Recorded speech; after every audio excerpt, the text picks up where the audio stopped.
We often hear a few similar words: meditation, mindfulness, Zen.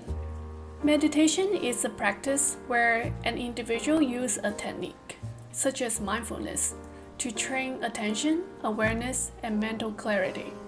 Meditation dated back to the Roman Empire, when Philip of Alexandria had written some form of spiritual exercises. More on the recent decades, another surge of interest in meditation began. Mindfulness has been a popular form of meditation.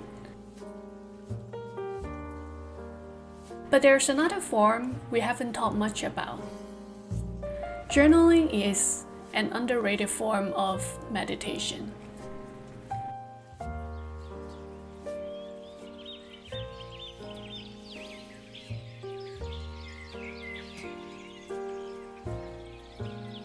I've been journaling for 20 years. When I write journals, I think, I reflect, I imagine things. I have conversations with myself. I build relationships with myself. It helps me focus on my own thoughts and achieve mental clarity.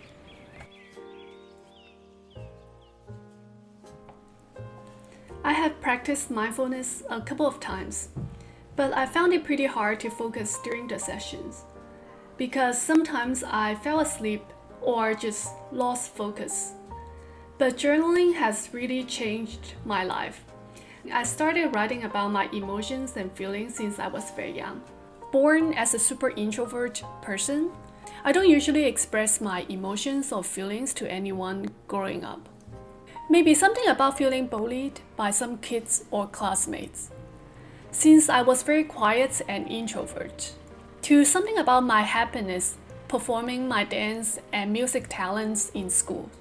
All sort of random things in an old school handwritten diary with a little luck. 10 years into my journaling, after I got a laptop and an iPhone, I started journaling on these devices instead. As I carried the same habit, I started writing travel journals in every single country that I've visited. I am a solo traveler. When I don't talk to the locals, I talk to myself by writing the journals during the trips, which is what always keeps me busy.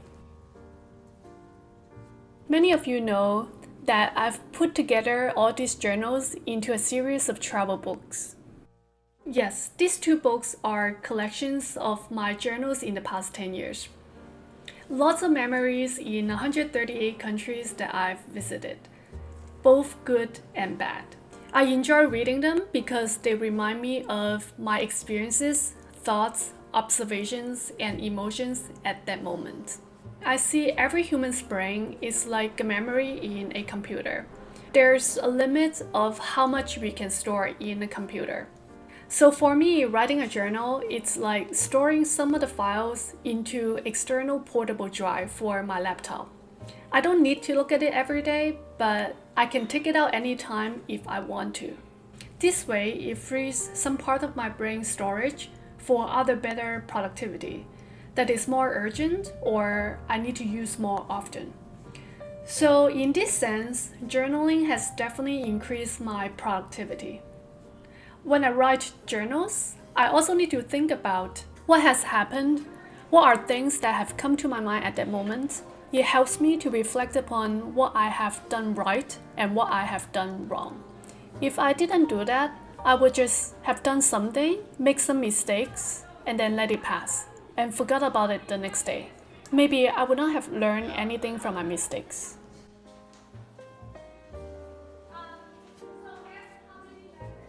So I think if I didn't do journaling all these years, I would not have been able to consistently achieve good grades in schools or achieve what I've got so far in my career. And journaling has really helped me to understand myself a lot better. Without shyness, I am a pro on self-awareness. There's some entrepreneur who even commented that I'm a top 1% on self-awareness, or in another word, interpersonal genius. That's how he called me. So interpersonal means it's something within yourself, whereby interpersonal means is the sensitivity to the other's feelings. So intrapersonal is very different from interpersonal. There's a book called Multiple Intelligences by a psychologist, Howard Gardner, where he talks about 7 types of intelligences, including musical harmonic intelligence, visual spatial intelligence, verbal linguistic intelligence, logical mathematical, physical kinesthetic intelligence, interpersonal, and intrapersonal. Basically, intrapersonal has something to do with self-reflective capability. This refers to deep understanding of yourself, like knowing what your strengths are, your weaknesses are, and be able to predict the reactions and emotions. I'm not sure if I was born with the capability of self-understanding. I think this is a process, so the more I practice, the better I get. I've been journaling for 20 years now, so more or less I've been training myself on this for 20 years. Then the next question you may ask, if we really understand ourselves well, then so what? So if you understand yourself very well, you know what you want, then you can live more happily in your life.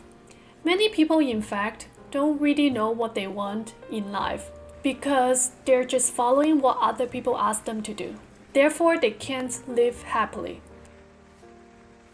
I didn't always know what I wanted in my life, but what I did know is what I didn't want. So I would avoid doing those things that made me unhappy. I guess that's another way of being happy. Another benefit of self-awareness is that you could predict other people's reactions and emotions pretty accurately. I heard from that entrepreneur who introduced this interpersonal intelligence to me was that the person with interpersonal intelligence usually is a good fit for sales or business development job because he or she can predict other people's reactions.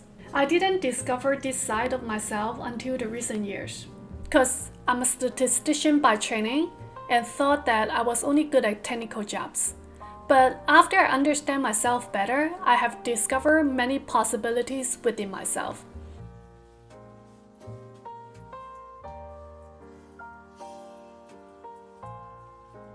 So I wanted to share this story of mine and perhaps would help you to discover yourself also. And next is, how do I journal?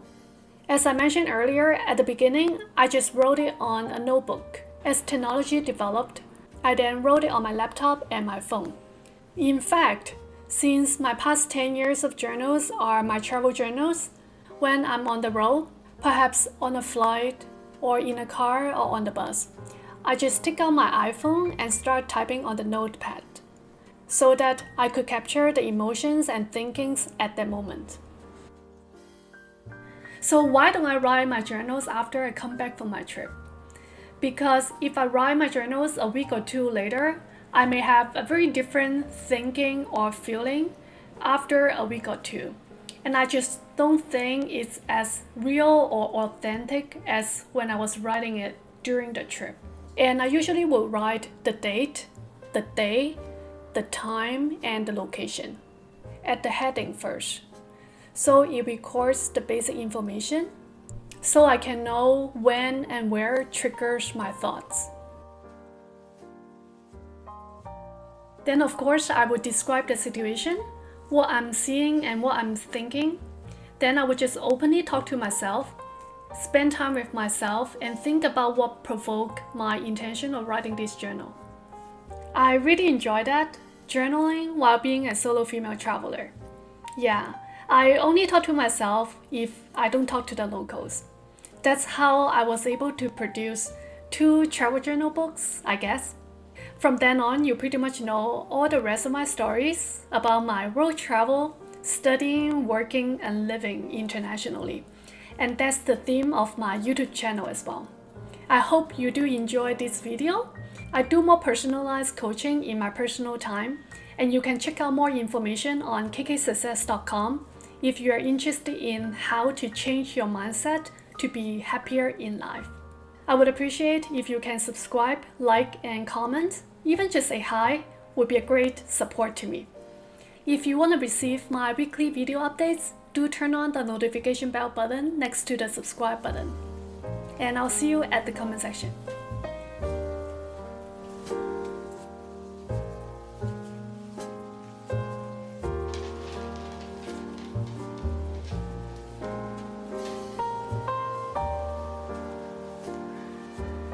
Hey, I'm filming. Can you stay on the other side? Hello? Can you let me film? Okay? Hey, goodbye. Goodbye. I'm filming. Lots of memories in the 100 and 138. So I think if I didn't do journaling, I would not have including musical harmonic intelligence, visual spatial, including musical harmonic intelligence, logical mathematical intelligence, bodily the physical intelligence.